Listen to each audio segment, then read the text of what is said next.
ఆ అగ్ని ఎప్పుడైతే దిగి వచ్చిందో, అగ్ని దిగి వచ్చిన తర్వాత వెంటనే జరిగిన కార్యం ఏం తెలుసా? ఎవరైనా చెప్పగలుగుతారా?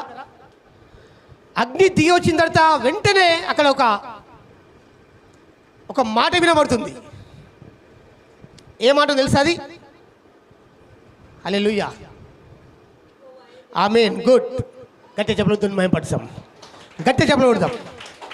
ఎప్పుడైతే అగ్ని దిగి వచ్చిందో అప్పుడు ప్రజలందరూ కూడా యెహోవాయే దేవుడు, యెహోవాయే దేవుడు, యెహోవాయే దేవుడు అని గట్టిగా షౌట్ చేస్తున్నారు.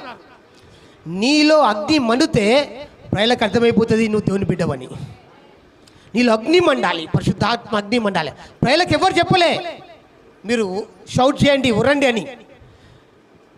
దేవుడే చూడండి, అగ్ని కుమ్మరించినప్పుడు ప్రజలందరూ కూడా కేకలు వేస్తున్నారు.